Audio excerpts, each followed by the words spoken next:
A billionaire gave 4 black credit cards to 4 women to test them. But what the housekeeper bought left him speechless. Before we start, tell us in the comments, what city are you watching from? And don't forget to rate this story from 0 to 10 at the end. Enjoy the story. I can't take it anymore, James. It was a nightmare, Oliver Grant said, throwing his blazer onto the couch with frustration. She took a selfie with the dessert, called me her favorite ex, and even tried to toast to getting back together with a glass of sparkling wine. Am I a man or a rising stock on the market? James, his personal assistant for 8 years, watched calmly from the open kitchen like someone who had seen worse. Sir, it was just dinner. Dinner? James, she said she missed me. And the helicopter. In the same sentence. People don't see me anymore. Just the bank account. Oliver dropped into an armchair, running a hand through his hair, clearly frustrated. James took a deep breath. Sir, maybe it's time to take a break. A trip perhaps. Fresh air. Oliver ignored him. And then, in one of those impulsive bursts of either brilliance or madness, he had an idea. No, that's it. I'm tired of fake smiles, of hidden intentions. He turned, eyes bright with energy. You know what I'm going to do? I'm afraid to ask.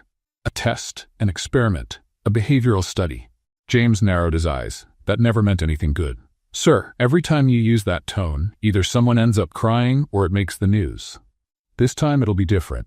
I'm going to give an unlimited credit card to 4 women in my life, and I'll watch what each of them does with it. No instructions, no rules, just freedom. And then, you're going to judge them all? Isn't that a little manipulative? I won't judge. I'll observe. They'll reveal themselves on their own. Can I at least ask who the lucky ones are? Daisy, of course. She'll love this. Then Susanna, my assistant. She's always saying she knows how to make strategic decisions. Let's see what she does outside the office. Valeria, too. She's elegant but calculating, always flirting with me.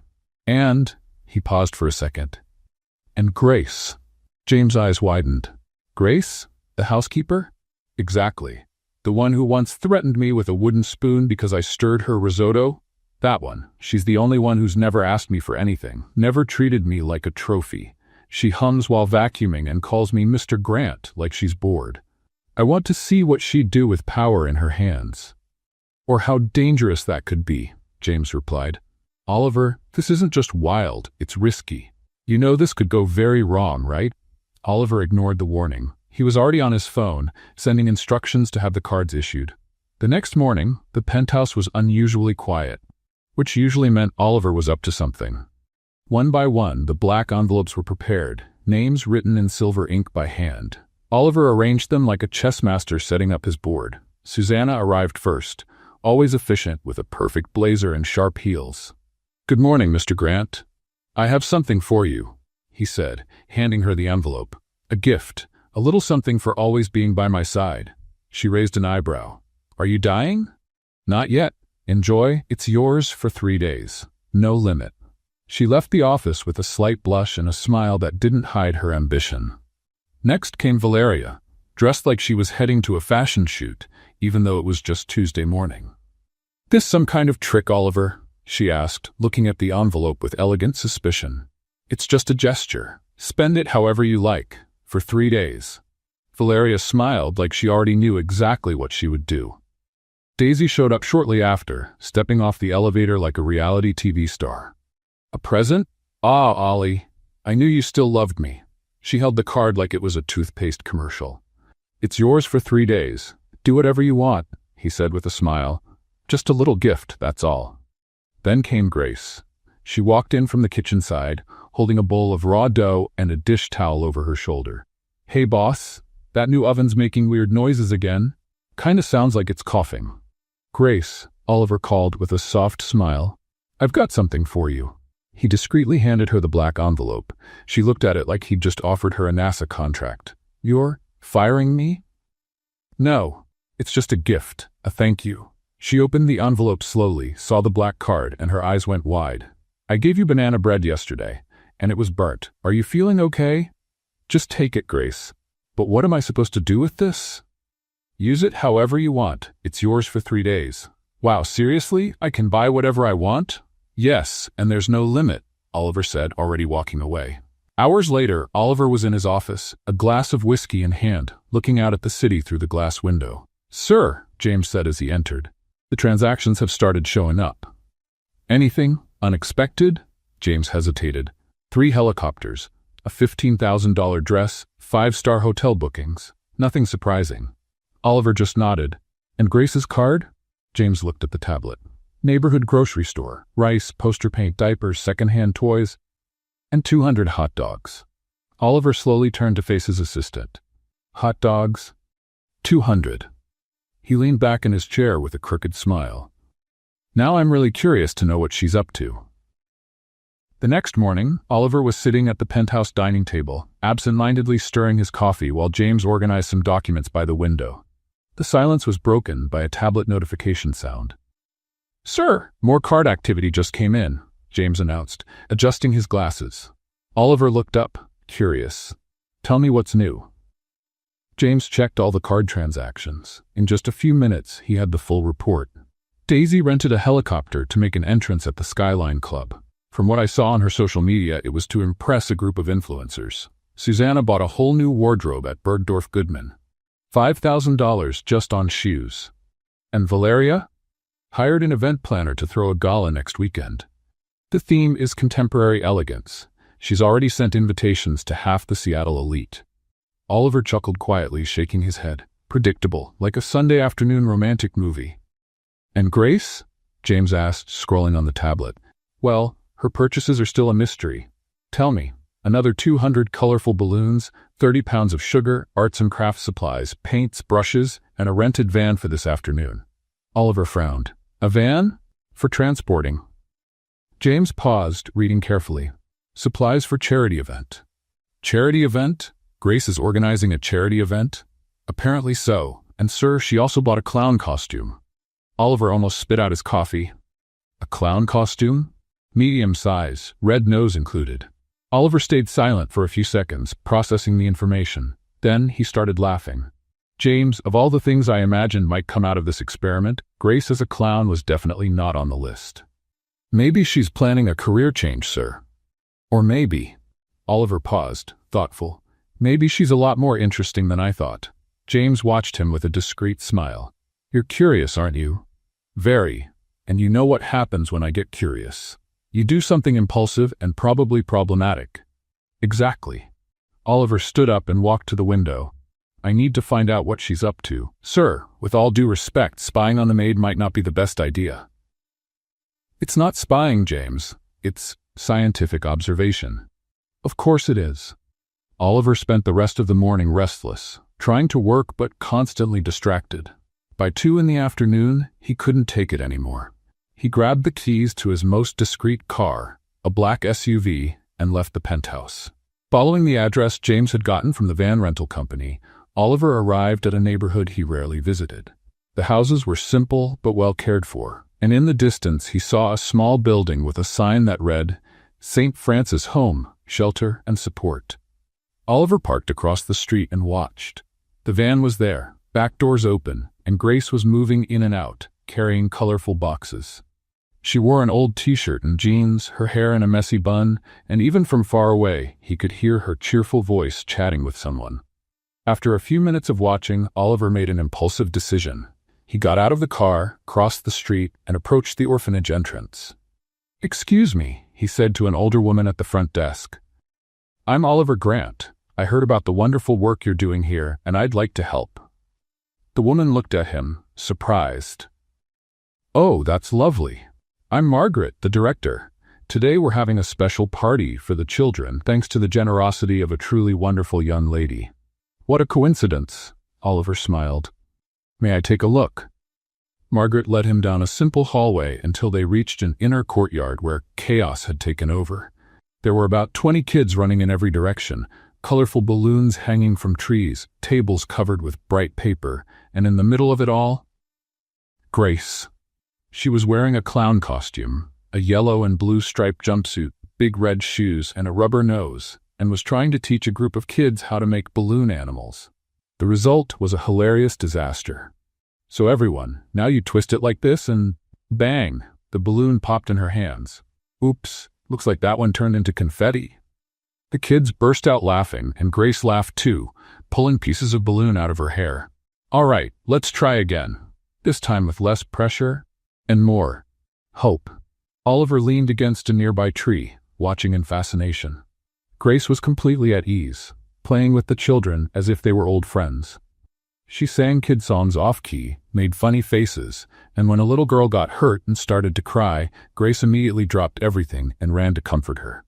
Hey, princess, what happened? Grace knelt down beside the girl, taking off her clown nose to speak more seriously. I fell, the child sobbed. Let me see. Grace gently examined the scraped knee. You know what I think? I think this injury needs a magic bandage. She pulled a colorful band-aid from her bag and placed it on the girl's knee. There, now you've got super fast healing powers. The girl stopped crying and smiled. Really? Really.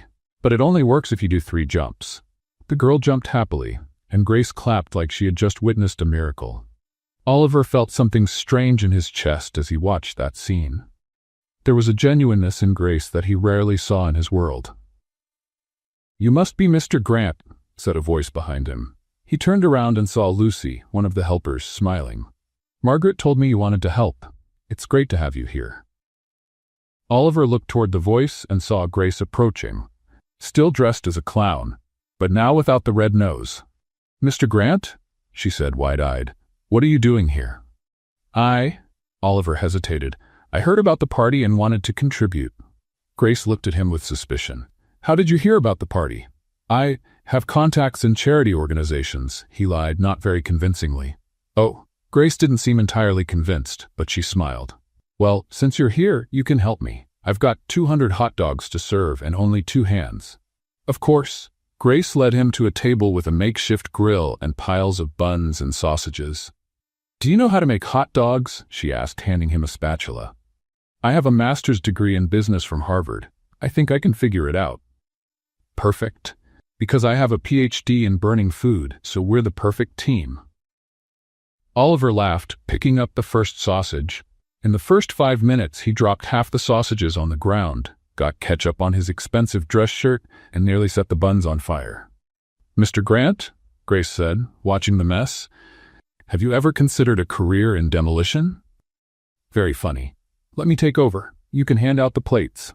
While Grace took control of the grill with surprising skill, Oliver handed out hot dogs to the kids. With each one he gave out, he heard excited stories, received crayon drawings, and got bombarded with questions about his job. Are you really rich? Asked a boy around 8 years old. A little. Oliver replied, not quite sure how to explain. Cool. Can you buy a dragon? There are no real dragons. Yes, there are. Grace said she's seen one. Oliver looked at Grace, who pretended not to hear the conversation while flipping sausages. Grace said that? She did. She tells the best stories. By the end of the afternoon, when the kids were full and worn out, Oliver helped Grace clean everything up. They worked in a comfortable silence, picking up burst balloons and putting toys away. Why do you do this? Oliver asked when they were alone in the yard. Do what? Grace paused her sweeping and looked at him. All of this. Spending your free time here, using your own money, well, my money now, but you get the idea. Grace shrugged. Because someone has to, and because these kids deserve to smile. But you don't get anything out of it. Yes, I do, she smiled. I get the best part of my day. Oliver felt that strange tightness in his chest again. There was something about Grace that touched him in a way he couldn't fully understand. Thank you for letting me help today, he said. Thank you for not burning the whole place down, she replied, laughing. As they walked toward the exit, Oliver realized his whole perspective on Grace had completely changed. She wasn't just the funny housekeeper who sang off-key in his kitchen. She was someone with a heart bigger than any fortune he could ever have. The next day, Oliver couldn't stop thinking about Grace. The image of her comforting that little girl, how naturally she treated the children, the way she turned an ordinary afternoon into something magical. All of it echoed in his mind while he tried to focus on spreadsheets at the office. James, he said, setting his pen down. What kind of coffee does Grace like? James looked up from the documents, surprised. Sir? Coffee? Grace? What's her favorite? Well, she always says the Italian machine coffee is way too full of itself and prefers the cheap instant stuff we keep for the occasional guest. Oliver smiled. Perfect. Cancel my afternoon appointments. An hour later, Oliver found Grace in the penthouse kitchen, scrubbing a pan with energy while humming a completely off-key country song. Grace, he said, walking over, how about we get some coffee? Somewhere outside. She stopped scrubbing and looked at him like he'd just suggested a trip to the moon. Coffee? Us? Yeah, I know a quiet place. Mr. Grant, are you going through some kind of midlife crisis? Because yesterday you showed up at the orphanage out of nowhere, and today you want to grab coffee with me. I'm starting to think you hit your head. Oliver laughed. Maybe I did. So are you in? Grace looked down at her clothes, jeans with cleaning product stains and a t-shirt that had clearly seen better days. Like this? Not that I've got anything fancy in the closet, but this is perfect just the way it is. 20 minutes later, they were sitting in a small, cozy cafe downtown. Oliver had chosen the place on purpose, far from the fancy restaurants where he was usually seen, a spot where they could talk without interruptions. Grace stirred sugar into her coffee with a bit too much energy, clearly nervous. So, she said, avoiding his eyes, is this the famous rich people coffee? Because it tastes just like the one Mrs. Martha serves at the bakery on the corner. It's exactly the same, Oliver smiled. That's what I was going for. Oh. She took a sip and made a face. Well, at least it's not as pretentious as that Italian machine in your kitchen. That thing sounds like it's having a nervous breakdown. Oliver burst out laughing. You've got strong opinions about my coffee machine. I've got strong opinions about a lot of things. Margaret always said opinions are like noses. Everybody's got one, and most people think theirs is the best. Margaret sounds wise. Grace went quiet for a moment, stirring her coffee more calmly. She is. She's very special.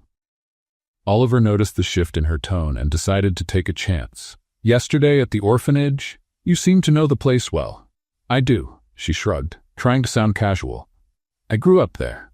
The simplicity of her response caught Oliver off guard. He expected her to dodge the topic, hesitate, maybe avoid it entirely. You grew up at the orphanage? From day 1 to 18. My mother left me there when I was a baby. According to Margaret, she was very young and had no means to raise me. She left a note saying she loved me, but wanted me to have a better chance in life.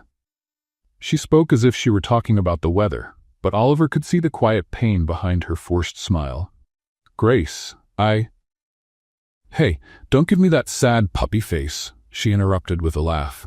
It wasn't all bad. Margaret's an angel. The other kids became my family, and I learned to cook, helping out in the kitchen since I was 8. That's where I discovered my natural talent for burning food. But it must have been hard. Sometimes, she admitted, letting her guard down for a moment. Especially when the other kids got adopted and I stayed behind. After a while, you just get it, you know? Maybe it's just not meant for you. Maybe you're the one who stays behind to look after the others. Oliver felt a tightness in his chest. There was so much strength in this woman, so much resilience hidden behind her humor. And at 18? At 18, you leave. That's the rule. I got a job at a sandwich shop, shared a tiny apartment with 2 roommates, and visited the kids whenever I could, until I found the ad for the job at your place and, well, you know the rest. Your coffee is terrible. Your coffee maker thinks it's better than everyone else, but you pay well, and don't complain when I sing into the vacuum. You sing very off-key, Oliver said, trying to lighten the mood. I know. Grace laughed wholeheartedly. It's a talent. Not everyone can make a beautiful song sound like nails on a chalkboard. They kept talking for another hour about random and trivial things, but Oliver felt like he was truly getting to know Grace for the first time. She was funny, smart, strong, and above all, genuine in a way he had forgotten even existed. When they returned to the penthouse, Oliver's mind was full of new thoughts. Grace disappeared into the kitchen, returning to her world of pots and off-key singing, but something had changed in the way he saw her. Mr. Grant, James said, appearing with a worried look. There were some calls while you were out. Anything important? Daisy called 3 times. Apparently, she heard about the charity event and wants to get involved. She used the words "can't miss media opportunity." Oliver frowned. How did she find out? Susanna also called. Apparently, The two of them had lunch and started scheming. Planning ways to support your new philanthropic initiative. They don't even know what the initiative is. No, but Daisy already posted a photo on Instagram with the caption, "Getting ready with special surprises for a cause very close to my heart." It has 15,000 likes. Oliver sighed. And Valeria? She called offering her event planner's services. Said such a noble cause deserves a presentation to match. In other words, they smelled an opportunity and want to take advantage of it. Exactly, sir. Oliver looked toward the kitchen, where he could hear Grace humming a tune while preparing dinner. The difference was striking. While Grace had used the card quietly, without showing off, without selfies, just to make children smile, the other three were already calculating how to turn any involvement into personal gain. James, cancel any meetings they want to set up for now. Sir, I need to think, and I need to figure out who's really worth having around. James nodded, understanding. And the credit card experiment? How would you evaluate the results so far? Oliver stayed silent for a moment, listening to Grace's off-key voice echoing through the penthouse. It's been more revealing than I expected, James. Much more. That night, while eating dinner alone in the large dining room, Oliver reflected on how just 3 days had changed his perspective on the people around him. Daisy, Susanna, and Valeria had reacted exactly as he'd expected, seeing opportunity where they should have seen responsibility. But Grace had completely surprised him. And now, knowing her story, he admired even more the woman who turned his house into a home with her genuine, unpretentious presence. The question bothering him now wasn't about the character of those around him. It was about what he would do with these discoveries. Oliver spent Friday morning pacing around the penthouse like a caged lion. The time had come to face the results of his experiment, and for some reason, it made him more nervous than any business meeting he had ever attended. James, he said, adjusting his tie for the 5th time. Confirm they'll all be here at 2 o'clock. Confirmed, sir. Daisy will arrive by helicopter as usual. Susanna is rearranging her schedule to be here on time. Valeria, well, she said she'll be fashionably late, whatever that means. And Grace? Grace said, and I quote, "If it's about money, can I make sandwiches for everyone? Because those talks make me hungry." Oliver laughed for the first time that day. She knows she'll have to return the card? Actually, sir, she tried to return it yesterday. She said 3 days of unlimited buying power was more than enough for a lifetime. At exactly 2 o'clock, the penthouse living room looked like a scene from a suspense movie. Daisy had arrived 15 minutes early, wearing a dress that cost more than most people make in a year, standing strategically near the window where the light hit her perfectly.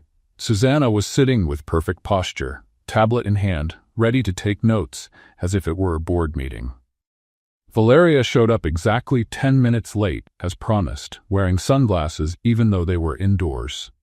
Grace was the last to appear, coming out of the kitchen with her hands still damp from washing dishes, drying them on her apron. Sorry I'm late, folks. I was finishing cleaning the oven. That thing looked like a battlefield.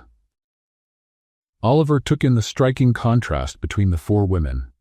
While 3 of them looked ready for a photo shoot, Grace looked like she'd just come out of a fight with rebellious appliances. Well, Oliver began, standing in the center of the room, first of all, thank you all for being here.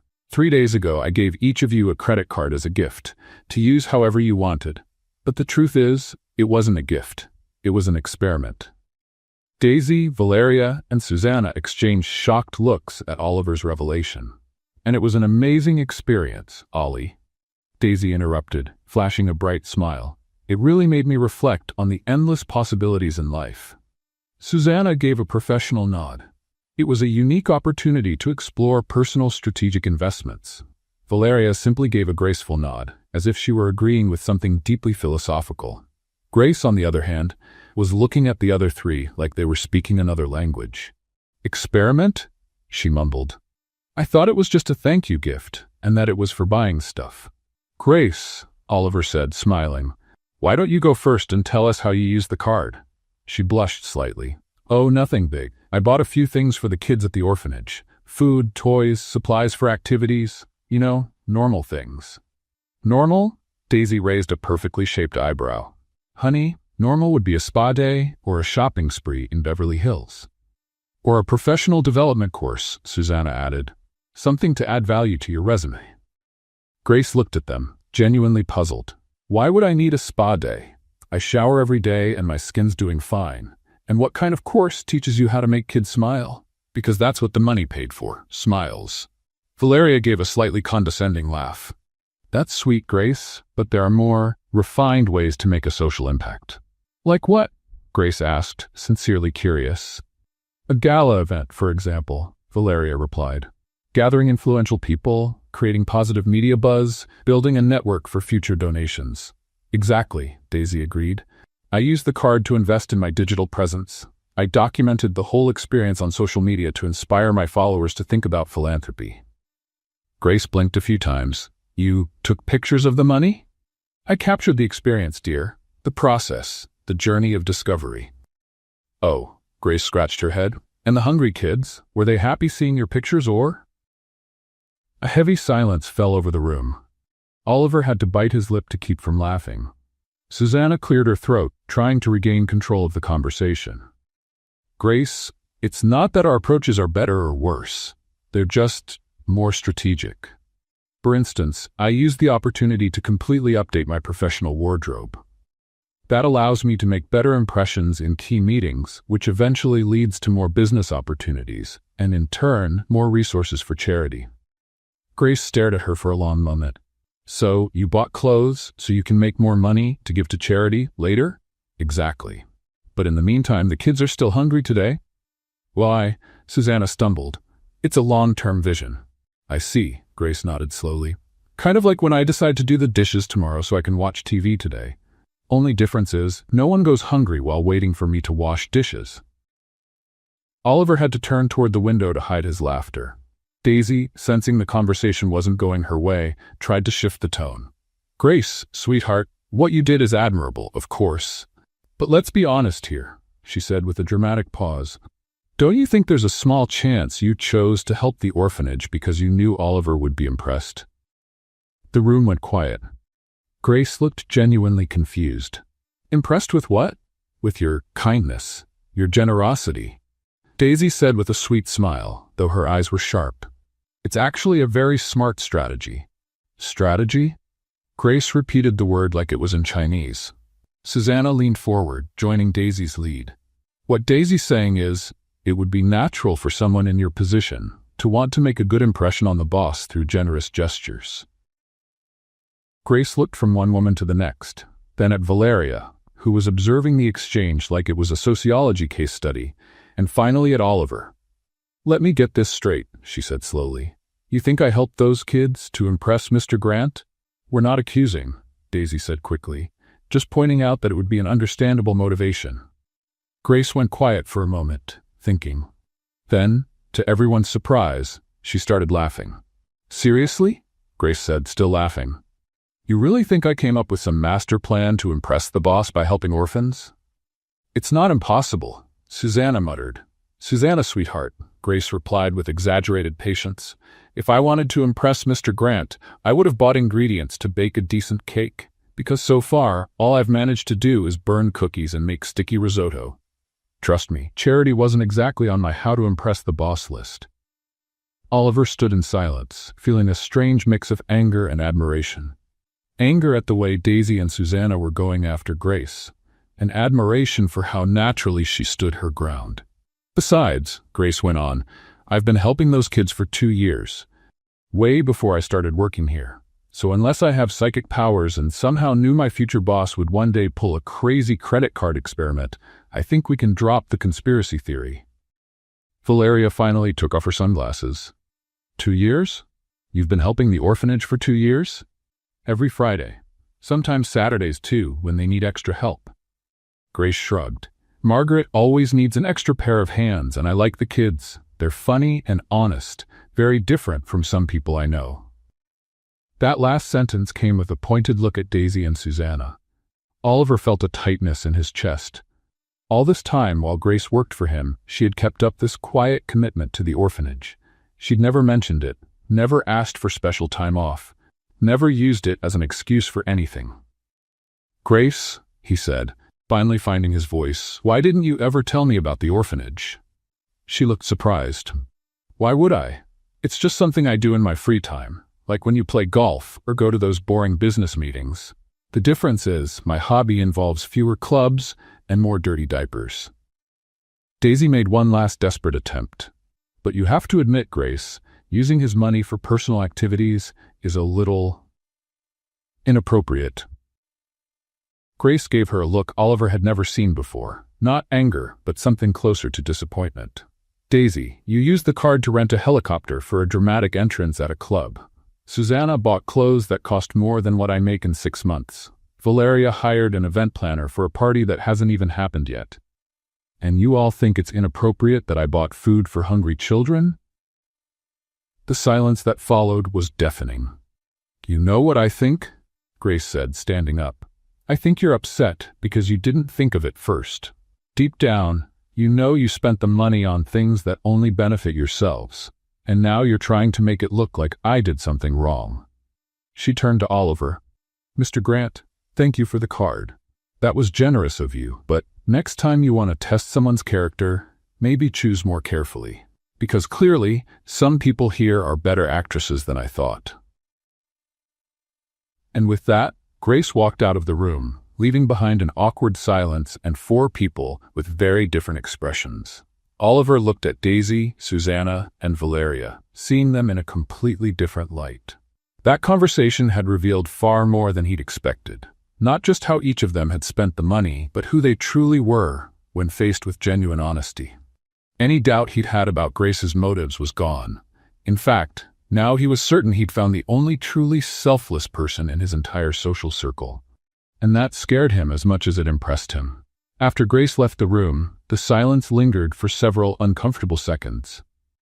Daisy was the first to break it, nervously fixing her hair. "Well, that was intense," she said, trying to keep her tone light. Susanna snapped her tablet shut. "Oliver, I need to ask, why did you really do this? Because it clearly wasn't just a gift, like you said." Oliver turned to them, still processing everything that had just happened. "You want the truth?" "That would be a good start," Valeria said, putting her sunglasses back on. "It was a test. I wanted to see how each of you would react to having unlimited resources." Daisy stood up abruptly. "A test? You tricked us. I gave you free money to spend however you wanted. Where's the trick?" "You used us like lab rats," Susanna protested. "That's manipulation, Oliver." "Manipulation would have been telling you how to spend it. I didn't say a word, I just watched the choices you made on your own." Valeria let out a dry, humorless laugh. "And what was the result of your scientific experiment, Dr. Grant?" Oliver looked at each of them. "You really want to know?" "We do," said Daisy, folding her arms. "Daisy, you used the money to create content for social media. Susanna, you invested in yourself thinking about long-term financial return. Valeria, you planned an event to impress influential people. And Grace bought food for hungry children. So what?" Daisy shot back. "My personal brand strategy could inspire thousands of followers." "It could inspire, but did it? Or did it just get likes?" "That's irrelevant," Susanna cut in. "My investment in professional networking has the potential for a much bigger return than any one-time donation." "Potential," Oliver repeated. "That's the key word." Grace didn't think about potential. She saw a need and met it right away. Valeria sighed dramatically. "Oliver, you're being too romantic about charity. The real world requires strategy." "Does it? Or have you just convinced yourselves of that to justify sophisticated selfishness?" The mood in the room turned tense. The 3 women looked at one another, clearly unsettled by where the conversation was going. "You know what, Oliver?" said Daisy, picking up her purse. "If you wanted a saint, you should have said so from the beginning. Some of us prefer to live in the real world." "Where helping orphan children isn't part of the real world?" Oliver asked. "Where adult relationships aren't based on mind games," Susanna replied, standing up as well. "This wasn't a mind game, it was a moment of honesty. Maybe the first we've had." Valeria was the last to rise. "Oliver, dear, you're confusing naivety with virtue. It's a common mistake among wealthy men who get bored." "Maybe. Or maybe you're confusing cynicism with sophistication." The 3 of them walked out of the penthouse without another word, leaving Oliver alone with his thoughts. and the sound of Grace's voice still echoing through the kitchen. The next day, Oliver woke up with a decision already made. He found Grace in the kitchen, as usual, but this time she was unusually quiet, just stirring a pot of oatmeal without her usual off-key humming. "Grace," he said, approaching her carefully, "about yesterday." "Oh, hi, Mr. Grant," she answered without looking at him. "Sorry if I came on a bit strong. Sometimes my mouth works faster than my brain." "Don't apologize. You were standing up for something important." Grace finally looked at him, her expression curious. "I was?" "You were, and it gave me an idea." Oliver took a deep breath. "I want to officially support the orphanage, organize a big professional charity event that can really make a difference." Grace dropped the spoon into the pot. "Seriously?" "Seriously, but there's one condition." "Knew there'd be a catch," she muttered. "I want you to be the one to present the project." Grace looked at him like he'd suggested she fly to the moon. "Me? Mr. Grant, have you hit your head? I can barely order pizza on the phone without stuttering. You can talk to 20 noisy kids at the same time. You can calm down a crying child. You can turn 200 hot dogs into a party. You can present a project. That's completely different. Kids don't judge me if I mess up. Rich, important adults do." "Grace, you know the orphanage better than anyone. You know the needs, the children, their dreams. No one can tell that story better than you." Grace started pacing around the kitchen. "Mr. Grant, I don't know how to speak in public. I don't even know what to wear to something like that. I'm going to look ridiculous and ruin everything." "No, you won't. We'll practice." "Practice? How?"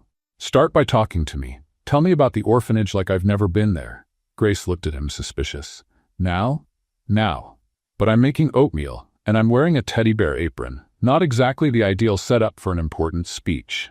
"Perfect. If you can convince me in a teddy bear apron, imagine in a formal dress."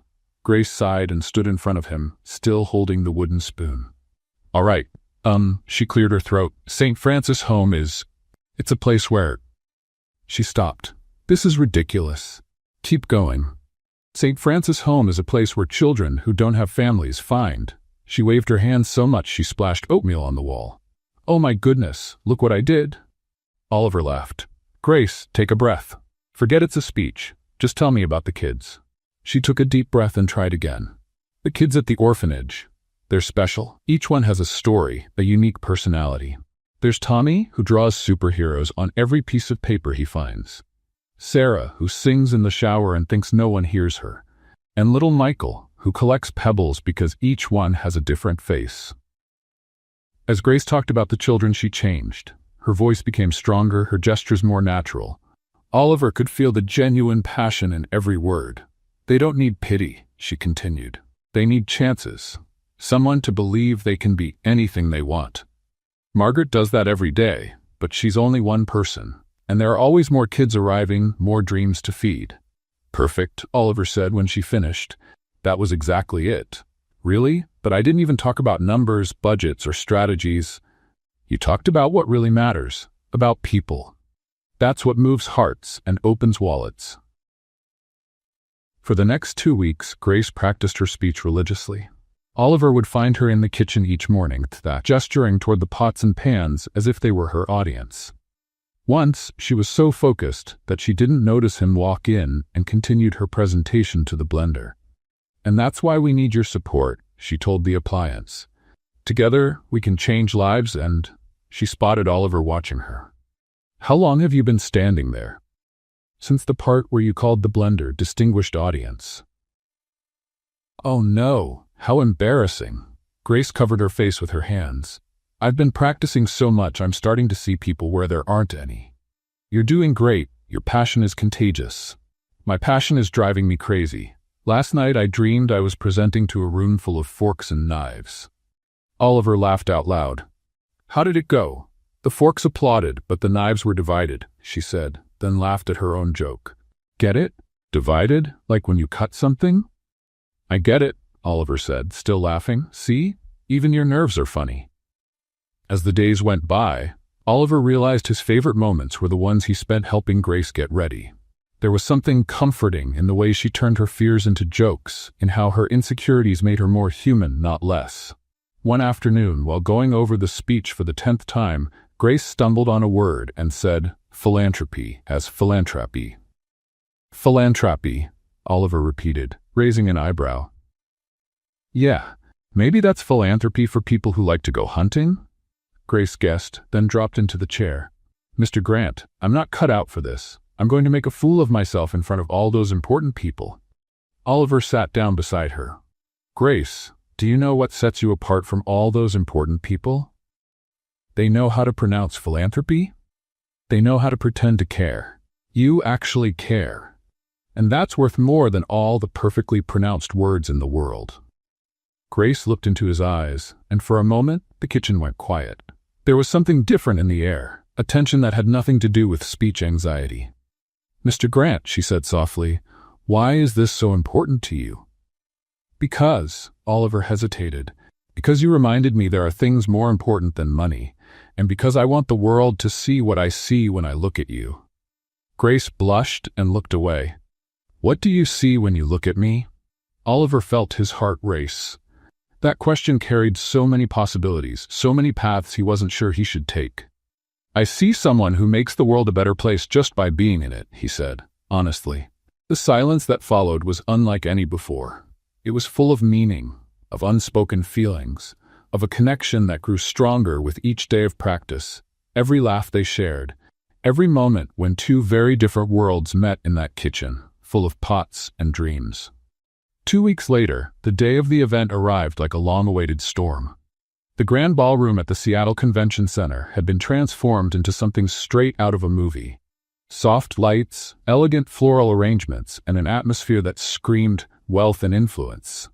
Oliver watched the final preparations with a mix of pride and nerves. Sir, James said, appearing beside him with a tablet. We have 250 confirmed guests, including 15 CEOs from major corporations and at least 10 local media journalists. And Grace? Oliver asked, adjusting his tie for the third time. She's in the makeshift dressing room, practicing her speech in front of the mirror. I heard her call her reflection the most honest audience she's ever had. Oliver smiled, but he couldn't hide his concern.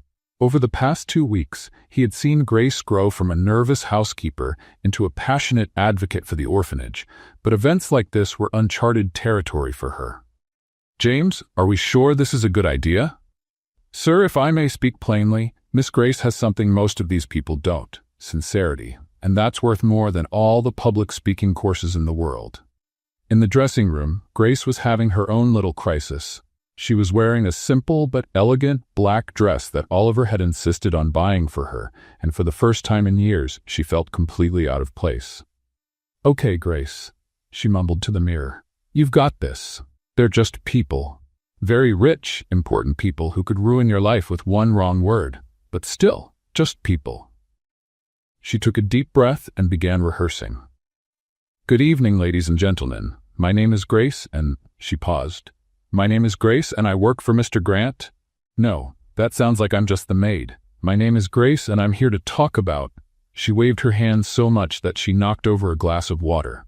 Perfect. Haven't even started, and I'm already knocking things over. A soft knock on the door interrupted her. Grace? Oliver's voice came from the other side.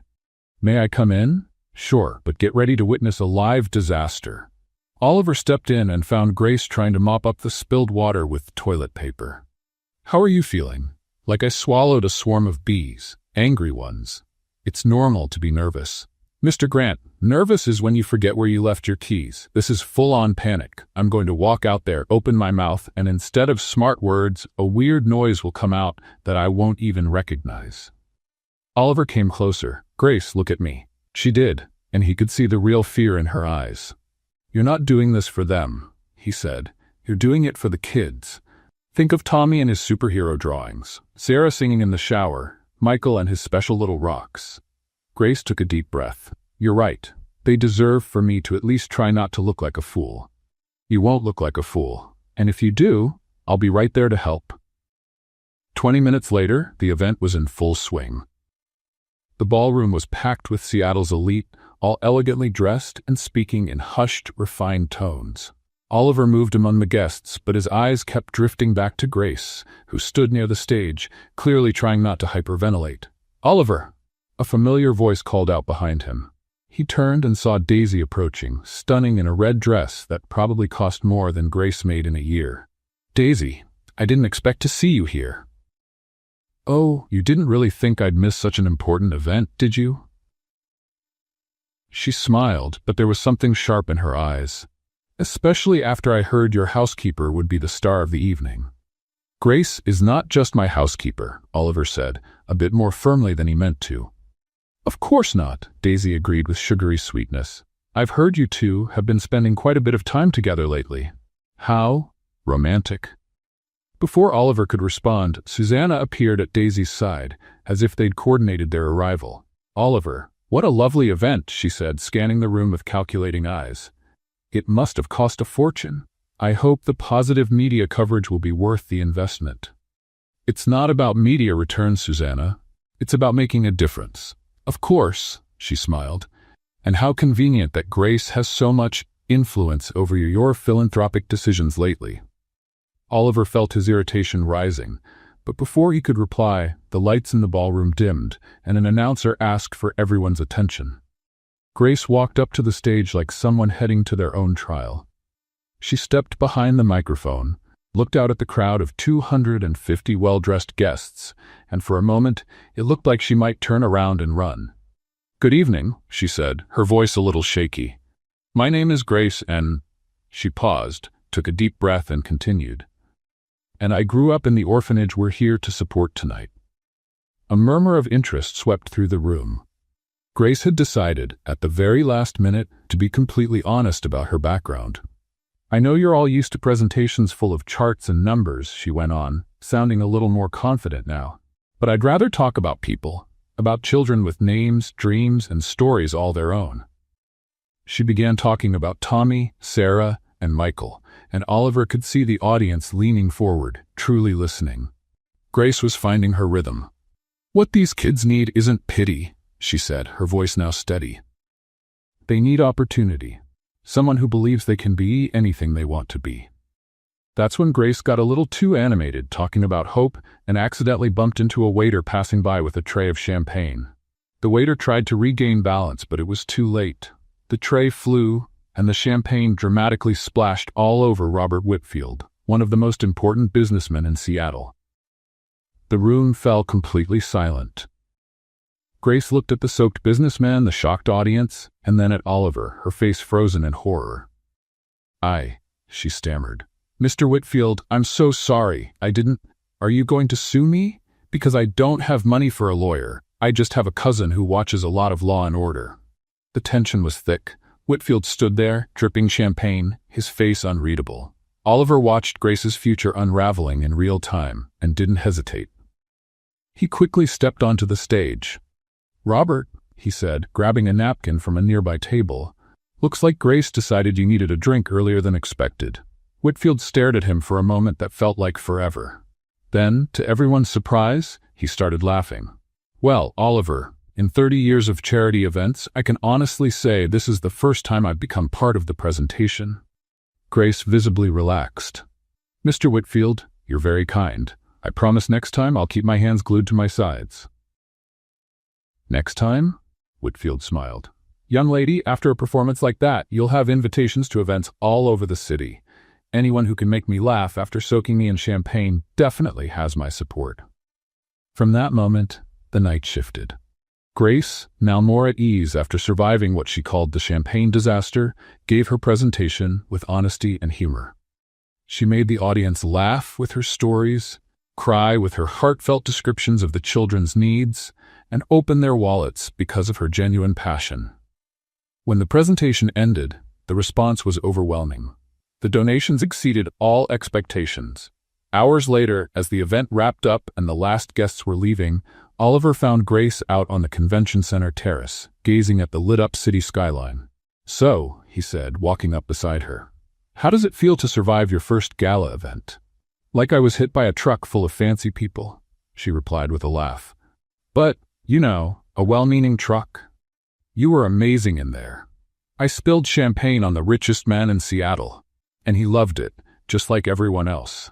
Grace, you raised more money in one night than the orphanage gets in a whole year." Grace turned to him, and Oliver noticed her eyes were filled with tears. "Thank you," she said softly, "for believing in me, for giving me this chance, for everything." "Thank you," he replied, stepping closer, "for showing me what really matters." They stood there, on the terrace, the sounds of the city below mixing with the comfortable silence between them.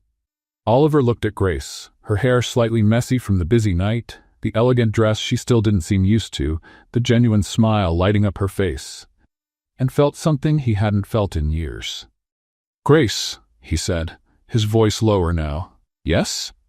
He didn't know how to explain what he was feeling, so he simply leaned in and kissed her. It was a gentle kiss, hesitant at first, but it quickly deepened as Grace responded. When they pulled away, both were slightly out of breath. "That," Grace began, "was unexpected," Oliver finished. "But not bad," she added, blushing. "Definitely not bad." They smiled at each other, and for a moment the world felt perfect. But not everything that feels perfect truly is. Downstairs, Daisy and Susanna were quietly watching through the window, having seen the kiss from behind the glass. "Well," Daisy murmured to Susanna, "this changes everything, doesn't it?" "It does," Susanna agreed, already calculating. "But maybe not in the way they're hoping." The smiles on both their faces did not promise anything good for the couple on the terrace. The following Monday, Oliver's penthouse had a strange new energy. Grace was humming more off-key than usual as she made breakfast, and Oliver kept finding reasons to walk through the kitchen every 5 minutes, as if he needed to check whether the microwave was still working. "Mr. Grant," Grace said, not turning from the pan where she was scrambling eggs, "you've walked through here 4 times since you woke up. You checking to see if I'm stealing the spices, or do you actually want to say something?" Oliver stopped at the kitchen doorway, caught in the act. "I was just checking if you needed anything." "Uh-huh." Grace turned with a playful smile. "And this has nothing to do with that Saturday night kiss?" Oliver's face turned red. "Grace, about that." "Relax, Mr. Grant. I'm not going to sue you for harassment or anything," she laughed. "But I'll admit, I'm a little confused. I mean, is it normal to kiss your boss? Because I don't remember that part in the housekeeping manual." Before Oliver could respond, the intercom buzzed. James announced an unexpected visitor, David Richardson, a board member from the foundation that had hosted the event. "Send him up," Oliver said, intrigued. 15 minutes later, David was in the living room, a well-dressed man in his 40s with a charming smile and a clear interest in Grace. "Oliver, my friend, I came personally to thank you for Saturday's spectacular event," David said, though his eyes kept drifting toward Grace, who had entered with the coffee tray. "All the credit goes to Grace," Oliver replied, noting just how focused David was on her. "Ah yes, the lovely Grace." David stood as she approached. "May I say, miss, your presentation was the most genuine I've seen in years of attending charity events." Grace blushed. "Thank you, Mr. Richardson, though I'm pretty sure the others didn't include flying champagne." David laughed heartily. "Exactly. It was refreshing. In fact," he leaned forward slightly, "I was wondering if you'd like to have lunch with me this week. I have some ideas for expanding the orphanage project." Oliver felt something unpleasant stir in his stomach. It was like someone had swallowed an angry squirrel, and now the squirrel was doing acrobatics. "That's very kind of you," Grace said, "but I'm not sure if—" "It would be purely professional, of course," David continued, with a smile that Oliver found annoyingly charming. "Maybe we could discuss starting a mentorship program for the older kids." Grace glanced at Oliver, as if asking for permission. "Grace is free to have lunch with whoever she wants," Oliver said, trying to sound casual, and failing badly. David handed Grace his business card. "Perfect. How about Thursday? I know a lovely place downtown." After David left, the apartment felt oddly quiet. Oliver busied himself with papers in his office, more intensely than necessary, while Grace finished tidying up the living room. "Mr. Grant," she finally said, "are you okay? Because you look like someone stole your favorite ice cream." "I'm fine. Why wouldn't I be?" "I don't know. Maybe because you're signing those papers so hard you're about to poke through them?" Oliver looked down. She was right. He put the pen down. "Grace, are you going to have lunch with him?" "I don't know. Should I?" "Like I said, you're free to do whatever you want." Grace walked closer to his desk. "Mr. Grant, can I ask you something? Are you jealous?" Jealous? Oliver tried to laugh, but it came out more like a squeak. That's ridiculous. Why would I be jealous? I don't know. Why would you? They stared at each other for a moment, the tension building. Maybe, Oliver finally said, because I don't like the idea of other men taking you to lunch. And why does that bother you? Because, Oliver hesitated, then chose honesty, because what happened Saturday night meant something to me, and I was hoping it meant something to you too. Grace sat down in the chair across from him. It did. Much more than it should have. Why more than it should have? Because it's complicated, Mr. Grant. Very complicated. Oliver, my name is Oliver. And why is it complicated? Grace sighed. Because you're you, and I'm me. You live in a penthouse worth more than the GDP of some small countries. I share an apartment with a roommate who collects haunted porcelain dolls. So your world is made of charity galas, imported cars, and people who use words I have to look up in the dictionary. My world is made of buses, tiny apartments, and people who think caviar is just a fancy kind of fish. Oliver laughed. Grace, do you really think I care about any of that? You should, she said, fidgeting with her hands. Oliver, I don't know how to be a millionaire's girlfriend. I don't know what to wear in fancy restaurants. I don't know the rules of your world. I'll probably mess things up and embarrass you. You embarrass me? Grace, you're the most genuine person I know. You made Robert Whitfield laugh after you spilled champagne on him. You turned 200 hot dogs into an unforgettable party. And you talk to children like they're the most important people in the world. But that's not enough for your world. It is enough for my world. In fact, it's more than enough. It's perfect. Grace looked him in the eyes. Are you sure? Because once we start this, there's no turning back. And I don't know if I could handle it if you changed your mind later. There was so much vulnerability in her voice that it broke Oliver's heart. He stood up, walked around the table, and knelt down beside her chair. Grace, look at me. When she did, he continued, I'm not going to change my mind. You made me realize I've spent years surrounded by people who pretend to care about me because of my money. You care about me in spite of my money. That's worth more than any fortune. But what if I don't know how to act? What if your sophisticated friends think I'm just some small-town girl? Then they don't deserve to know you. And honestly, after what I saw during the credit card challenge, I think my sophisticated friends could learn a lot from you. Grace gave a shy smile. You really think so? I do. In fact, I have a confession to make. What is it? I'm scared too. Of what? Of not being good enough for you. Grace looked at him like he'd lost his mind. Oliver, you're a millionaire. I clean bathrooms for a living. And you're the most generous, funny, and kind person I've ever met. Her smile. I'm a grumpy workaholic who didn't know the difference between philanthropy and showing off until you taught me. You're not grumpy. Well, not always. See?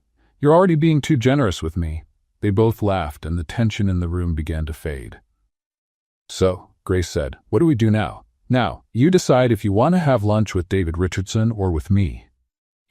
Let me think. Grace pretended to seriously consider. A rich, charming man who can take me to fancy restaurants, or my boss who thinks cereal counts as dinner when he's working late. Hey, that cereal was organic and expensive. Sold. Grace smiled. But only if you promise not to look like a sad puppy every time some guy talks to me. I promise to try. And you have to stop pretending to check the microwave every 5 minutes. That wasn't pretending. I was genuinely worried about the microwave. Oliver, all right. I promise to be less obvious about my neurotic need to be near you. Better. While they laughed and talked, neither of them noticed the figure watching from the building across the street. Daisy was sitting in a cafe with a perfect view of Oliver's penthouse through the large glass windows. She lowered the binoculars and picked up her phone. Susanna, it's me. We need to talk. Right away. Is something wrong? Let's just say our little maid friend just became a much bigger problem than we thought.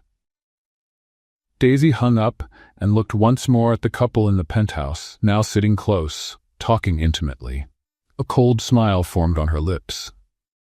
If Grace thought she could just walk into Oliver's life and take her place without consequences, she was badly mistaken. Some people needed to learn the hard way where they belonged in this world. And Daisy was more than willing to teach that lesson. 3 days after the conversation in the penthouse, Grace was in the kitchen making lunch when she heard Oliver's phone ringing nonstop in the office. Normally, she wouldn't have paid attention, but there was something urgent in the tone of the ringtone that made her pause and listen. "James, cancel all my meetings for today," she heard Oliver's tense voice say, "and prepare a press statement. We need to control this before it gets out of hand." Grace frowned. She rarely saw Oliver that shaken over work. She went back to preparing the salad, but couldn't shake the feeling that something wasn't right. The phone rang again, and this time she heard James answer. "Mr. Grant's office? Yes, he's aware of the article. No, we have no comment at this time. Thank you." Grace was starting to feel worried when Oliver came into the kitchen, wearing an expression she had never seen on him before, a mix of anger and concern. "Oliver, are you okay? You look like you've seen a ghost." "Grace, I need to show you something, but first I want you to know that I don't believe a single word of what's written." "What are you talking about?" Oliver hesitated, then picked up the tablet and opened a local news website. The headline made Grace feel like she'd been punched in the stomach. "Scandal. Housekeeper accused of embezzling funds from charity event." What? Grace took the tablet with trembling hands and began to read. The article claimed that sources close to the charity event had revealed Grace used her position of trust to divert some of the raised funds for self-promotion and personal gain. It cited evidence that she had inflated the costs of supplies for the orphanage and pocketed the difference. This is a lie." Grace looked at Oliver with wide eyes. "Oliver, you know this isn't true, right?" "Of course I know. Grace, I was there. I saw where every cent went. This is clearly a setup. But who would do something like this, and why?" Before Oliver could answer, the phone rang in the penthouse. James appeared at the kitchen entrance with a grim expression. "Mr. Grant, it's Channel 7 News. They're asking for a statement about the accusations against Miss Grace." Oliver ran a hand through his hair. Tell them we're preparing an official response." Grace stared at him. "An official response? Oliver, why didn't you just say it's a lie?" "Because," Oliver hesitated, "because I have to be careful with what I say to the press. I need all the facts before making a public statement." "All the facts? What facts? You were there. You know I didn't do this." "Grace, I know, but—" "But?" Her voice dropped, but it was full of hurt. "There's a but?" Oliver realized he'd stepped into dangerous territory. "Grace, it's not that I doubt you. It's just that I need to protect the foundation, the project, your reputation." "My reputation?" Grace let out a bitter laugh. "Oliver, my reputation just got destroyed online, and you think you're protecting it by playing it safe?" The phone rang again. This time, it was Grace's cell. She looked at the screen. It was Margaret from the orphanage. "Hello, Margaret?" "Grace, sweetheart, I saw the article. What nonsense. Are you all right?" I'm trying to figure out what's going on." "Well, I want you to know nobody here believes a word of that rubbish. The kids are asking when you're coming to visit again." Grace felt her eyes well up. "Thank you, Margaret. That means a lot to me." When she hung up, Oliver was watching her with a guilty expression. "Grace?" "You know what's funny?" she interrupted him. "Margaret, who's known me for years, knew instantly it was a lie. But you kissed me 3 days ago, and now you need more information." "It's not like that." "It's not?" Grace walked over to the window, turning her back to him. "Oliver, I've spent my whole life being left behind by people who were supposed to trust me. My mother left me at the orphanage. Foster family after foster family gave up on me. And now, when I finally thought I found someone who saw me for who really am." "Grace, I do see you. That hasn't changed." "Hasn't it? Then why didn't you immediately defend my honesty? Why did you hesitate?" Oliver stayed silent because deep down he knew she was right. For a split second when he read the article, a small part of him had wondered if there was any chance he'd been fooled. Not about the money, he knew that was a lie, but about her intentions. And that tiny hesitation had shown through. "Grace, you don't need to explain." She turned to him, and Oliver saw silent tears running down her face. "I understand perfectly." "What did you understand?" "That in the end, I'm just the maid who stepped out of place, and when things get hard, it's easier to back away than to stand up for me." "That's not true." "Isn't it? Then why didn't you pick up the phone and immediately say you know my character? Why didn't you defend the woman you say you love? Oliver realized he had made a terrible mistake. Grace, you're right. I should have reacted differently. You should have. She wiped her tears with the back of her hand. But you didn't, and that tells me everything I need to know. Grace left the kitchen and came back a few minutes later with a small backpack. What are you doing? I'm leaving. Leaving where? Leaving the job.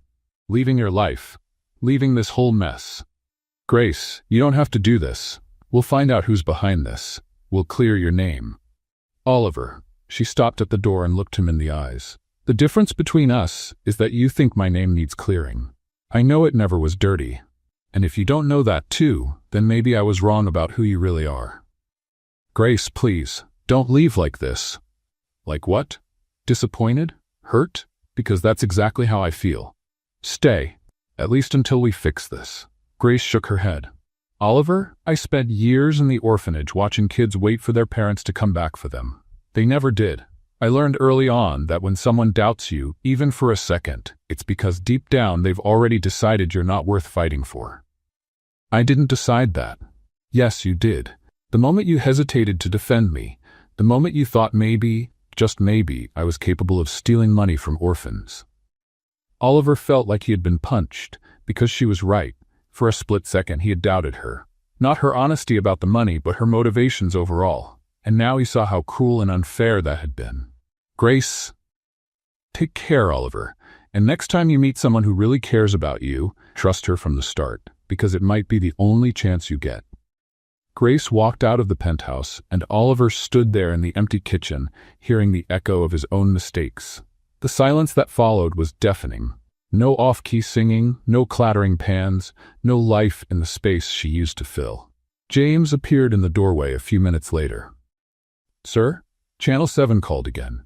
They want to know if you'll be making any kind of statement. Oliver looked out the window, watching Grace walk down the street below, carrying her little backpack like it held her whole life. James, prepare a full statement defending Grace's integrity. I want it strong, with no room for doubt. Yes, sir. May I ask what made you change your mind about being cautious? Oliver kept watching until Grace turned the corner and disappeared. I just realized I lost the only person who truly matters, and I realized I've been a complete fool. Sir? James, cancel everything I have today. I need to find out who did this to her, and then I need to figure out how to earn back the trust of someone I never deserved in the first place. James nodded and quietly left, leaving Oliver alone with the weight of his hesitation and the certainty that he had just made the biggest mistake of his life. The penthouse had never felt so empty, so cold, so lifeless. And Oliver realized that all the money in the world couldn't buy back what he had lost through his lack of faith. 48 hours after Grace left the penthouse, Oliver had become a male version of an obsessed private investigator. Papers were scattered all over his office desk. 3 cups of cold coffee sat abandoned, and he wore an expression James had only seen once before. When Oliver discovered someone was trying to buy his company behind his back. James, Oliver said, looking up from a pile of printed-out social media posts, I need your help. Of course, sir. Though I should mention, you're looking a bit wild. Oliver glanced at his reflection in the window. James was right. His hair was a mess, his beard was growing in, and there was a coffee stain on his dress shirt. James, I need you to do something that might seem a little unconventional. Sir, I worked for you during that phase when you decided to learn the saxophone at 3 in the morning. My definition of unconventional is pretty broad. Good. Because we need to investigate Daisy and Susanna, discreetly. James raised an eyebrow. Investigate how exactly? Like detectives, undercover detectives. Sir, may I suggest we hire actual professionals for that? There's no time. I need evidence now, and besides... Oliver stood up with a determination James recognized as possibly problematic. This is personal. 2 hours later, Oliver was unrecognizable. James had managed to find a black beret, sunglasses, and a fake mustache that made Oliver look like a spy movie actor from the 1970s. Sir, James said, adjusting his own disguise, which included a fishing hat and a glued-on beard, may I point out that we look like 2 people running away from a circus? Perfect. No one will recognize us. The plan was simple. Oliver would follow Daisy while James would track Susanna. They'd meet at 5 o'clock to compare notes. Oliver started his mission at the cafe where Daisy usually had lunch. He ordered a coffee, sat at a nearby table, and pretended to read a newspaper while watching her. Everything was going smoothly until he realized he was holding the newspaper upside down. "Excuse me," said an older lady at the next table. "Are you all right? Because you're reading the news in a very creative way." Oliver quickly turned the paper around. "Oh, I like to challenge my brain by reading from different perspectives." The lady gave him a look that said she thought he might be slightly unstable and quietly moved to another table. 15 minutes later, Daisy showed up. She sat at a table near the window and immediately pulled out her phone. Oliver tried to get close enough to hear the conversation, but in the process, he knocked over a chair, drawing everyone's attention in the cafe. "Sorry," he mumbled, trying to hide behind his fake mustache. Daisy looked toward the noise but didn't seem to recognize him. Oliver breathed a sigh of relief and managed to position himself close enough to catch parts of the phone call. "Yes, the story is spreading just as we planned," Daisy was saying. "Her reputation is ruined. No, Oliver hasn't made any public statement defending her yet. Perfect. Now we just wait for him to realize she's not worth the scandal." Oliver felt his blood boil. He had to stop himself from standing up and confronting her right there. Daisy went on. "Susanna did an excellent job planting the story with her media contacts. Yes, the evidence we made up is pretty convincing. Oliver's always been too smart for his own good, but when it comes to women, he's surprisingly naive." That was the last straw. Oliver stood up abruptly, but in the sudden movement, his fake mustache fell into the coffee cup at the next table. "My mustache!" he shouted instinctively, then realized what he had just said. The entire cafe turned to look. Daisy looked too, and for a moment their eyes met. Oliver saw the exact instant she recognized him, even without the mustache. "Oliver?" she said, eyes wide.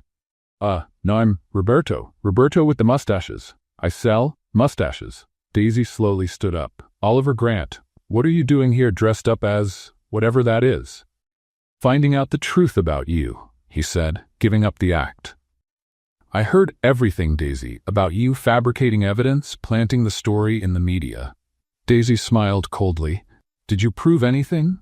Because all you've got is the word of a man who was spying on people with a fake mustache." She had a point. Oliver realized that even though he heard the confession, he had no real proof. "But you know what, Oliver?" Daisy continued. "I did you a favor. I saved you from a gold digger who was just waiting for the right moment to make her move." "Grace is not a gold digger. She didn't even know I had money when she started working for me." "Oh, please. Of course she knew. You think someone takes a job in a penthouse without knowing who the boss is?" Oliver hesitated for a second. It was true Grace knew he had money, but that doesn't matter, he said finally. "She never asked me for anything. She never tried to take advantage. Not yet. I bet now she'll show up with some emotional distress lawsuit." "You don't know Grace. I know women like her, and you should too after everything you've been through." Daisy grabbed her purse and stood up. "Oliver, when you're done playing Prince and Pauper, give me a call. I'm still willing to forgive you for this crazy phase." She walked out of the cafe, leaving Oliver alone with his discoveries and a fake mustache floating in a cup of coffee. Meanwhile, James was having his own little investigation at the office where Susanna worked. Disguised as a flower delivery man, he managed to get inside the building and was trying to find out more about her role in the scandal. "Delivery for Susanna Williams," he told the receptionist. "She's in a meeting. You can leave it here. Actually, I need her signature in person. These are expensive flowers." The receptionist sighed. "Room 1205. But make it quick." James went up to the 12th floor and found Susanna on the phone in her office. The door was slightly open, allowing him to hear the conversation. "Yes, Mom, I know it sounds cruel, but it's business. Oliver needs to understand there are consequences to his romantic choices." "No, I don't feel bad. That woman was clearly taking advantage of him." James moved closer but accidentally bumped into the hallway plant. The noise made Susanna glance at the door. "Excuse me," James said, pretending to recover himself. "Flowers for you." Susanna frowned. "I didn't order flowers." "Oh, but someone did. A secret admirer, maybe?" James stepped into the office and placed the flowers on her desk, discreetly pressing the record button on the phone Oliver had given him. "Who sent them?" Susanna asked. "I'm afraid I can't say, ma'am. Professional flower delivery confidentiality." Susanna seemed to accept the answer and went back to her call as James left. He stayed just outside the door, recording the rest of the conversation. Now, where was I? Oh yes, Grace is already out of Oliver's life, just like we planned. Now we just have to wait for him to realize he needs someone at his own social level. At 5 in the afternoon, Oliver and James met at the penthouse to compare what they'd found. Both looked visibly tired and still a bit ridiculous in the remnants of their disguises. "Sir," James said, "I got a recording of Susanna admitting to being part of the plan. And you? I heard Daisy confess everything, but I couldn't record it. Still, between the two pieces of evidence, I think we've got enough. What do we do now?" Oliver looked out the window toward the city, thinking about Grace. "Now we clear her name. And then, I'll have to figure out how to earn back the trust of someone I hurt deeply." "Sir, may I say something?" "Of course. Miss Grace wasn't like the others, and you knew that from the very first day." Oliver nodded sadly. "I did know. And I still doubted her. What kind of man does that make me?" "A man who made a mistake, sir, but also a man who's willing to make it right." Oliver pulled off the last bit of his fake mustache and threw it in the trash. "James, set everything up for a press conference, 1 week from today. It's time to tell the truth."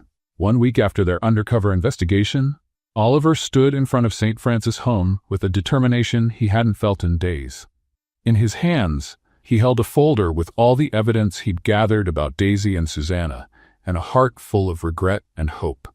Margaret greeted him at the door with a warm smile. "Mr. Grant, it's so good to see you. The kids have been asking when you'd come back." "Actually, Margaret, I'm here for a very specific reason. I need your help organizing something special." "Of course, dear. What do you need?" "I want to give a presentation here today. For the press, for the people who support the orphanage, and most of all, for Grace." Margaret raised an eyebrow. "Grace? She hasn't been around since that awful story in the news." "That's exactly what I want to talk about. Margaret, Grace is innocent. I have proof of who really set her up." "Of course she's innocent." Margaret looked almost offended at the suggestion. "That girl has the purest heart I've ever seen. Who would believe such nonsense?" Oliver lowered his head, ashamed. "I almost did. For a moment, I doubted her, and now I have to make it right." Margaret studied him with wise eyes. "Ah, I see. You're not just here to clear her name, are you?" "No, I'm here because I made the biggest mistake of my life, and I need a chance to make it up to her." "And does she know you're coming today?" "No. Actually, I don't even know if she'll show up." Margaret smiled. "Leave that to me. Grace has never been able to resist a story about kids in need, and today's a special activity day with the new children who arrived this week." 2 hours later, the orphanage courtyard was filled with people. Journalists, supporters of the institution, a few local officials, and most importantly, curious children who didn't quite understand why so many grown-ups were in their play space. Oliver was more nervous than he'd ever been before a presentation. This wasn't about sales numbers or corporate strategies. It was about the woman he loved and the future he had nearly ruined with his lack of trust. "Everyone," Margaret said into the microphone, "we have with us today Mr. Oliver Grant, who has something important to share." Oliver stepped onto the small makeshift stage, looked at the crowd, and for a moment felt like he might faint. Then he saw Grace. She was standing in the back of the courtyard, clearly having arrived without knowing what was going on. She wore jeans and a simple t-shirt, her hair tied back in a ponytail, and had a look of complete confusion when she saw him there. "Good afternoon," Oliver began, his voice slightly shaky. "First of all, I want to apologize for turning this peaceful place into a media circus. But there are some truths that need to be told, and I couldn't think of a better place to say them." He took a deep breath and went on.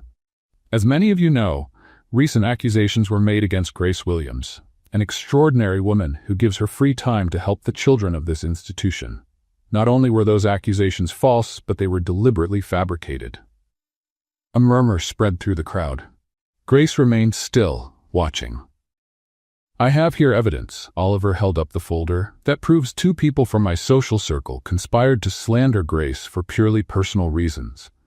Daisy Patterson and Susanna Torres created false documents, planted stories in the media, and tried to destroy the reputation of a woman whose only fault was having too big of a heart. Journalists began scribbling furiously in their notepads. But I'm not just here to reveal the truth about this scandal. I'm here to reveal the truth about myself. Oliver searched the crowd for Grace. She had moved a little closer, but still kept her distance. When those accusations came up, I failed Grace in the worst possible way. For a moment, a terrible and inexcusable moment, I doubted her. Not her honesty about the money. I always knew that part was a lie, but I doubted her intentions. And in doing that, I showed that I knew absolutely nothing about the woman I claimed to love. Grace stopped walking, her eyes widened. Because if I truly knew Grace, Oliver continued, his voice growing stronger, I'd know she's incapable of doing anything that would hurt a child. I'd know she would rather go hungry than take food from someone in need. I'd know she's the most genuine, funny, caring, and honest person I've ever met. Tommy, one of the kids Oliver had met at the hot dog party, tugged on Grace's shirt. Grace, why are you crying? Grace quickly wiped her eyes. I'm not crying, Tommy. It's just dust in the air. But there's no wind today, the boy replied, with the sharp logic only a child can deliver. Oliver smiled on stage, overhearing the exchange. Grace Williams, he said now, speaking directly to her, you taught me that real wealth isn't measured in dollars, but in how many smiles you can create. You taught me that generosity isn't about how much you give, but about giving everything you can. You taught me that love isn't about finding someone perfect, but about finding someone who makes you want to be a better person. Grace was clearly struggling to hold back tears. And I want to be a better person, Oliver went on. I want to be the man you deserve, the man who trusts you from the beginning, who stands up for you without hesitation, who sees your worth not in spite of where you came from, but because of who you chose to become. Sarah, another child, whispered something in Grace's ear. Grace shook her head, but Sarah insisted, gently nudging her toward the stage. What did she say?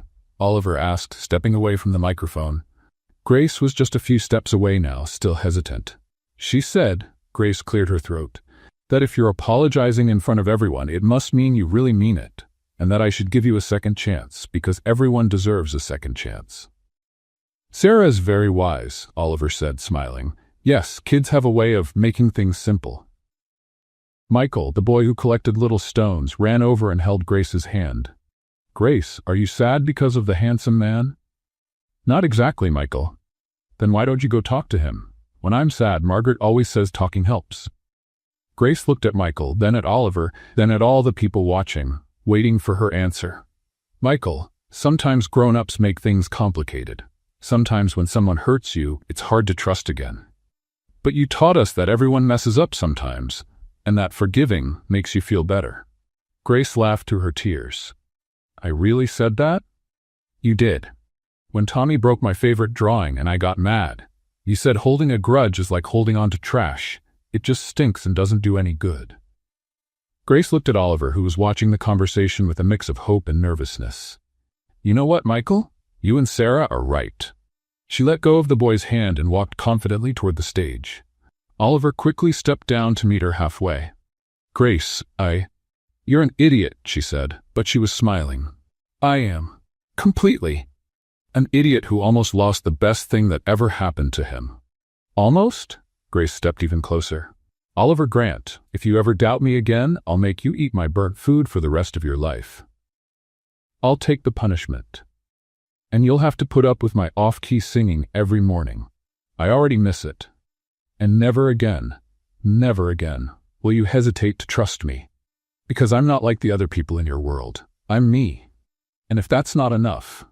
Oliver interrupted her with a kiss. It was a kiss filled with apology, love, a promise for the future, and deep relief, all at once.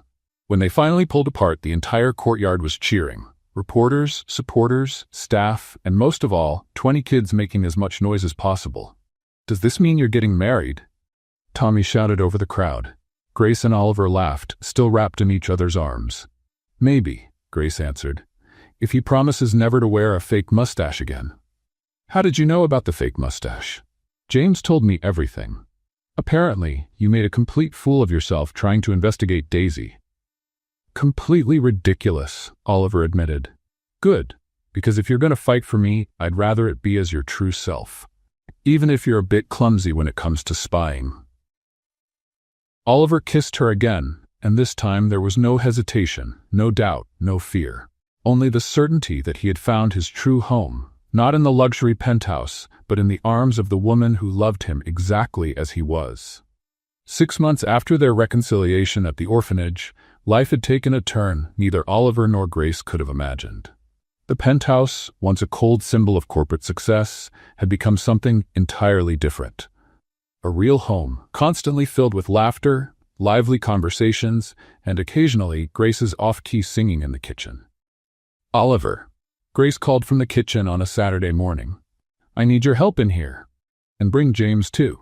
Oliver walked in to find Grace surrounded by at least 15 children from the orphanage, all wearing makeshift aprons made from tablecloths, trying to help with the weekly community lunch that had become a tradition at the penthouse. What happened here? Oliver asked, taking in the flour that had made its way onto nearly every surface in the kitchen. Tommy decided he knows how to make bread, Grace explained, brushing flour out of her hair. And apparently, a pinch of yeast in his language means the whole packet. The dough is growing by itself, Tommy shouted, pointing at a bowl that looked like it was about to overflow. It's magic. It's science, Sarah corrected him, always the most studious of the group. Yeast releases gases that make the dough expand. Magic or science, Oliver said, rolling up his sleeves. We're going to need help if we want to stop this dough from taking over the entire kitchen. James appeared at the doorway and calmly observed the chaos, clearly used to the new reality of the penthouse. May I suggest we order pizza? He said diplomatically. Absolutely not, Grace protested.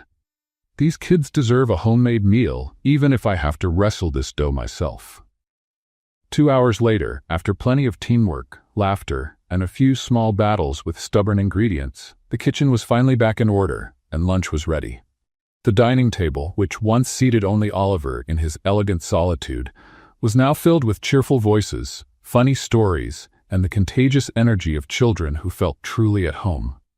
Mr. Oliver, said Michael, the pebble collector, tugging at his shirt sleeve, when are you going to ask Grace to marry you?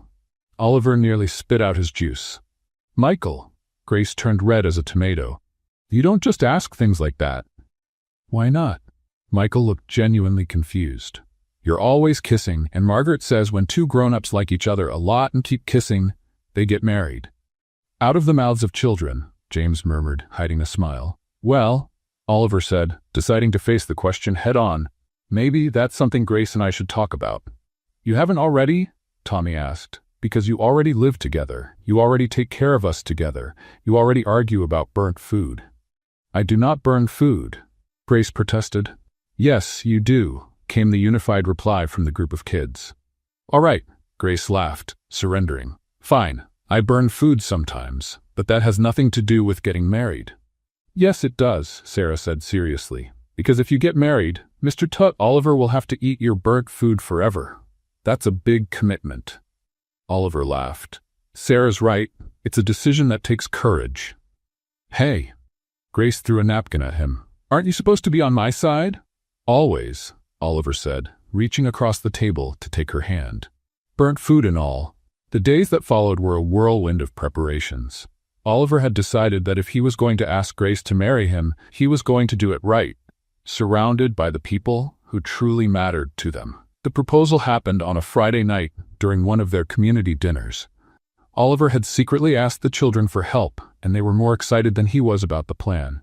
Grace, Oliver said, standing up during dessert, I have something to tell you. If it's about that pan I burned yesterday, I already apologized. It's not about the pan. Oliver got down on one knee beside her chair, and the room fell into a hush. Grace Williams, you've changed my life in ways I didn't even know were possible. You turned a house into a home. You turned a lonely man into someone with a family. You took an empty fortune and gave it purpose. Grace's eyes were filled with tears. Oliver, Will you marry me? He asked, pulling a small box from his pocket. And before you answer, just know the proposal comes with a few conditions. What conditions? Grace laughed through her tears. First, you'll have to put up with my irrational jealousy when other men look at you. Second, you'll need to teach me how to cook, because by now it's clear my survival in the kitchen depends on you. And third, you have to accept that our house will always be full of noisy kids on the weekends. And will you accept my conditions too? Grace asked. What are they? First, you'll have to deal with my off-key singing every morning. Second, you'll have to accept that I'll burn the food at least once a week.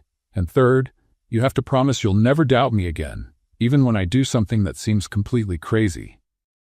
I accept all the conditions, Oliver said. So? Of course I will, you silly man. Grace threw her arms around him, almost knocking him over in the process. The wedding took place 2 months later, in the spring, in the gardens of St. Francis' home. Oliver had insisted on keeping it simple, and Grace agreed, as long as they could include all the children from the orphanage in the ceremony. The result was a celebration no one would ever forget. Grace wore a simple but elegant dress, while Oliver chose a navy blue suit that matched perfectly with the relaxed theme of the event. Margaret officiated the ceremony, and the children served as ring bearers, flower girls, and apparently spontaneous commentators. You can kiss now, Tommy shouted before Margaret had even finished the ceremony. Tommy, we're not at that part yet, Sarah whispered. But they've already kissed a bunch of times. Why do they have to wait? Margaret laughed. Well, maybe we can move things along. Oliver, do you take Grace as your wife in sickness and in health, with burnt food and edible food alike? I do, Oliver said, smiling. Grace, do you take Oliver as your husband in moments of sanity and moments of fake mustaches for spy missions?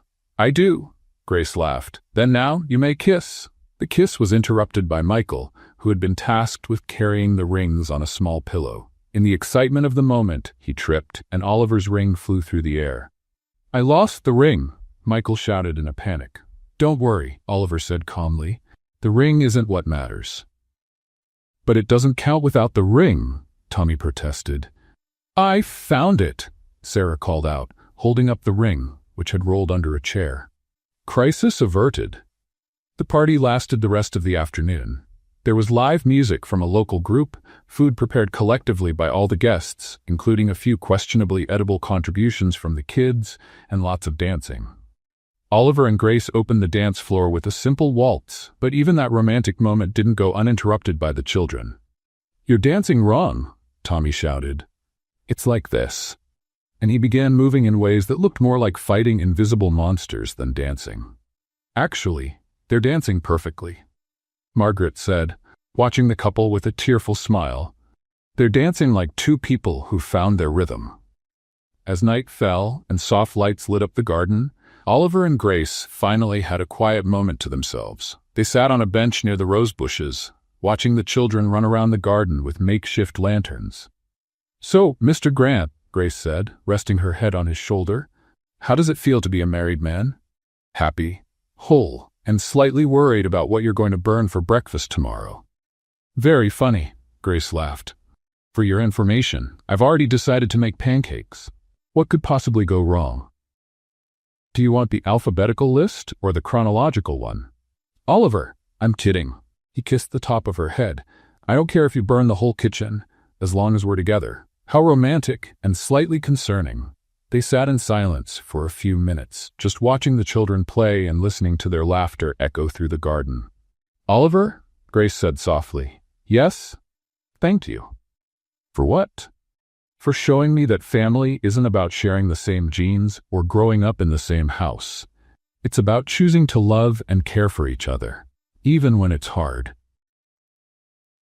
Oliver looked around, at the children running, at Margaret chatting with James over some joke, at the true friends they'd found along the way, and realized Grace was right. He had started this journey trying to figure out who really cared about him. And he ended up discovering something far more valuable. That true love isn't about finding people who love you for what you have, but finding people you can love unconditionally.